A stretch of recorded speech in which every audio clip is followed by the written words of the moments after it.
ఉంది. రైట్, సయ్యద్ రఫీ గారి దగ్గరికి వెళ్దాం. రఫీ గారు చెప్పండి. నమస్తే. నమస్తే సార్.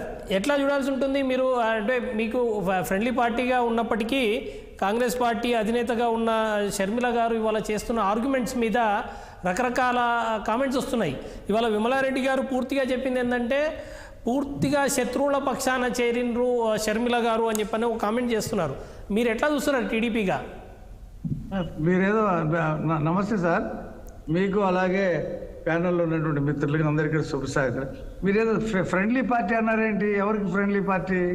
ఓకే, రైట్, సారీ, అది విడ్రా చేస్తున్నాను వర్డ్. ఎవరికి ఫ్రెండ్లీ పార్టీ? మీకు ఫ్రెండ్లీ పార్టీ కాదైతే ఓకే, విడ్రా చేసుకున్నాను ఆ వర్డ్. విత్డ్రా చేసుకున్నారా? ఎందుకంటే మేము ఎన్డీఏలో ఉన్నాము. ఎస్, అది కాంగ్రెస్ పార్టీ, మా జాతీయ స్థాయిలో మా ప్రత్యర్థి పార్టీ అది. రైట్. కాబట్టి ఇప్పుడు విమలమ్మ గారు మాట్లాడిన మాటల్లో అదంతా కూడా సజ్జల రామకృష్ణారెడ్డి రాసి పంపించిన స్క్రిప్ట్లా కనిపిస్తుందండి. ఎందుకంటే ఈ మధ్యకాలంలో విమలమ్మ గారు చర్చిల్లో తిరుగుతూ 1000 రూపాయల చొప్పున అందరికీ ఇస్తూ తిరుగుతాం జగన్మోహన్ రెడ్డికి ఓట్లు వేయమని. ఆమె పక్షాలు తీసుకుందాం, జగన్మోహన్ రెడ్డి పార్టీని గెలిపించాలని చెప్పేసి ఒక వకాలత పుచ్చుకుందాం. అంతేకాకుండా వాళ్ళ అబ్బాయికి జగన్మోహన్ రెడ్డి మంచి కాంట్రాక్ట్లు ఇచ్చి ఆర్థికంగా బాగా బలోపేతం చేశాడని చెప్పేసి షర్మిలారెడ్డి గారు ఇందాక ప్రెస్ మీట్లో చెప్పారు. ఆ కృతజ్ఞతా భావంతో జగన్మోహన్ రెడ్డి గారికి ఆమె ప్రతి చర్చలో తిరుగుతూ చెప్తుంది. ఇవాళ షర్మిల, సునీత గారు ఇద్దరు మాట్లాడిన దాని మీద ఆమె కౌంటర్ చెప్పింది. ఎవరితో ఇప్పుడు పరువు బజార్ని ఇచ్చారంటే అసలు వైఎస్ చనిపోయినప్పుడే ఆ పరువు బజార్ని పోయింది. ఆయన హెలికాప్టర్ ప్రమాదంలో చనిపోయాడు. అది చనిపోతే సోనియా గాంధీ, చంద్రబాబు నాయుడు, ముఖేష్ అంబానీ వీళ్ళు చంపారని చెప్పి మా నాన్నని చంపారు అని చెప్పేసి అంబానీల పెట్రోల్ బంకులు తగలపెట్టడం, వాళ్ళ ఏదైతే లేఅవుట్లు ఉంటాయో మాల్స్ ఉంటాయో వాటి మీద దాడులు చేయటం, ఇవన్నీ జగన్మోహన్ రెడ్డి చేశాడు. ఆ రోజే పరుగు పోయింది. ఎప్పుడైనా సరే దాని మీద ఎంక్వైరీ చేయమని చెప్పి కేంద్ర ప్రభుత్వాన్ని అడిగాడా ఇంతవరకు? ఆయన చేతిలో రాష్ట్ర ప్రభుత్వం ఉంది, ఆయన ఎప్పుడైనా ఎంక్వైరీ చేశాడా? ఇవన్నీ చేయకుండా ఎవరైతే వాళ్ళ తండ్రి చనిపోవడానికి కారకుడు అని చెప్పేసి చెప్పాడో అదే ఆ అంబానీకి రెడ్ కార్పెట్ వేసి వేడి భోజనం పెట్టి ఆయన చెప్పిన పరిమళ అత్వానికి రాజ్యసభ సీట్ ఇచ్చినప్పుడే పరుగు పోయింది. ఆ కుటుంబం పరుగు పోయింది. ఎప్పుడైతే వివేకానంద రెడ్డిని ఎమ్మెల్సీగా ఓడించి అతను చావుకి కారణమైనటువంటి వాళ్ళకి వెనకేసుకు వస్తున్నప్పుడే పరుగు పోయింది. ఇంకా ఇవాళ కొత్తగా పరుగు పోయేదేముంది? ఇవాళ షర్మిలారెడ్డి, సునీతారెడ్డి సంధిస్తున్న ప్రశ్నలకి జగన్మోహన్ రెడ్డి జవాబు చెప్పలేక ఈ విమలారెడ్డితో ఏదో చేశాడు. ఎస్, కరెక్టే, ఏ ఆధారాలతో మీరు మాట్లాడుతున్నారని చెప్పేసి ఆమె అడిగితే షర్మిలారెడ్డి చాలా క్లియర్గా చెప్పింది. ఏదైతే సిబిఐ ఛార్జ్షీట్లో పేర్కొందో, ఎవరైతే నిందితులు ఉందో, ఎవరినైతే అరెస్ట్ చేశారందో దాని ఆధారంగా మేము ఆరోపణలు చేస్తున్నాము. వాళ్ళని హంతకులుగా మేము సిబిఐ గుర్తించింది కాబట్టి వాళ్ళందరినీ అరెస్ట్ చేశారు కాబట్టి అవినాష్ రెడ్డి కూడా బెయిల్ మీద ఉన్నాడు. అది పూర్తిగా జైలుకి వెళ్ళలేదు, కానీ అరెస్ట్ చేసి గంటలో మళ్ళీ జగన్మోహన్ రెడ్డి పర్పత్తో మళ్ళీ బెయిల్ తీసుకొని, సిబిఐ బెయిల్ తీసుకొని అతను బయట తిరుగుతూ ఉన్నాడు. కాబట్టి దాని మీద జగన్మోహన్ రెడ్డికి ఆ రోజు ఎవరికి తెలియదు. గుండెపోటు అంటే నిజంగా గుండెపోటే అనుకున్నారు. ఆ తర్వాత సునీత వాళ్ళ మదర్ సౌభాగ్యమ్మ ఇద్దరు వచ్చిన తర్వాత చూస్తే పరిస్థితి దీన్ని పోస్ట్ మార్టం చేయాలన్నప్పుడు బయటపడింది విషయం.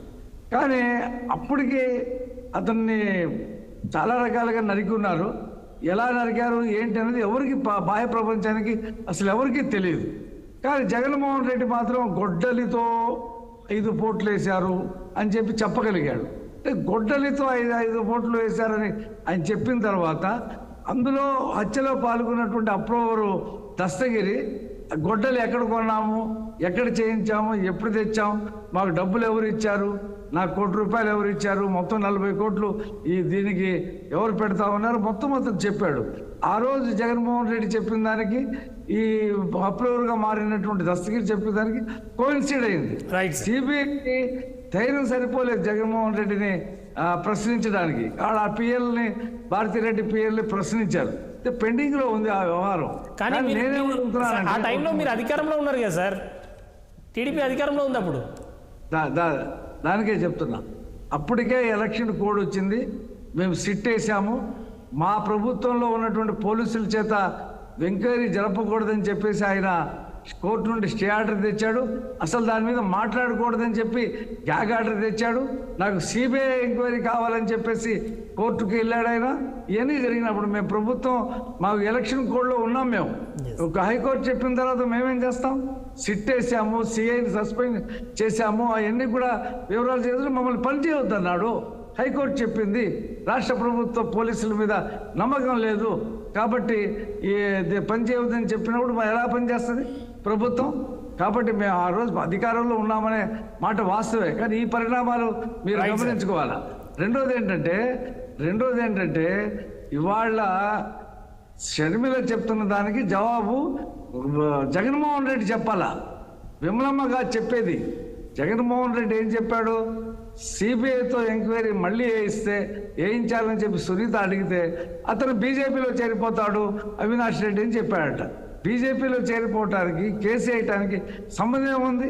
కాబట్టి హంతకులు ఎవరో, హంతకుల్ని కాపాడుతున్నది ఎవరో, ఎవరి కోసం కాపాడారు, ఏ లోక్సభ సీటు కోసం రచ్చ జరిగిందో అదంతా కూడా బయటకు వచ్చేసింది, వాళ్ళు పబ్లిక్ డొమైన్లో ఉంది. ఇప్పుడు విమలమ్మ సౌభాగ్యమని అడగాల.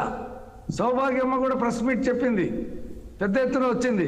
సౌభాగ్యమ్మ నీ మా అన్నయ్య ఇలా చనిపోతున్నావు, అలా ఎందుకు చెప్తున్నావు అని చెప్పి ఎందుకు అడగలేకపోయింది? ఆ రోజున ప్రెస్లో సౌభాగ్యమ్మ చెప్తే ఆ రోజు విమలమ్మ ఎందుకు చెప్పలేదు అంటే సజ్జల రామకృష్ణారెడ్డి ఆ రోజు లెటర్ పంపించలేదన్నమాట మాట్లాడటానికి. కాబట్టి ఇవాళ వేడి పెరిగింది, ప్రజలు విషయం తెలుసుకోవడానికి పెద్ద ఎత్తున షర్మిల మాట్లాడుతున్న మాటలకి తెలుసుకుంటున్నారు. పులివెందుల కడపలో ప్రజలందరికీ కూడా అర్థమైపోయింది, రాష్ట్ర ప్రజలకు అర్థమైపోయింది, ఎవరు చంపారో, ఎవరు చంపించారో తెలిసిపోయింది. ఆ రోజు చంద్రబాబు నాయుడే చంపించాడని చెప్పి సాక్షి పేపర్లో ఆయన పెద్ద ఫోటో వేసి చేతిలో కత్తి పెట్టి చంద్రబాబు నాయుడే చంపించాడని చెప్పినటువంటి జగన్మోహన్ రెడ్డి, నీ చేతిలో ప్రభుత్వం ఇవాళ 5 సంవత్సరాల నుంచి ఉంది, నువ్వు చంద్రబాబు నాయుడే చంపించాడని చెప్పి ఎందుకు నువ్వు రుజువు చేయలేకపోయావు, ఎందుకు నువ్వు చెప్పలేకపోయావు? కాబట్టి ఇవన్నీ కూడా రేపు ఎన్నికలైన తర్వాత సిబిఐ ఖచ్చితంగా జగన్మోహన్ రెడ్డిని ప్రశ్నిస్తుంది. ఈ క్రిమినల్ కేసులో జగన్మోహన్ రెడ్డి పాత్రని ఎస్టాబ్లిష్ చేస్తుంది.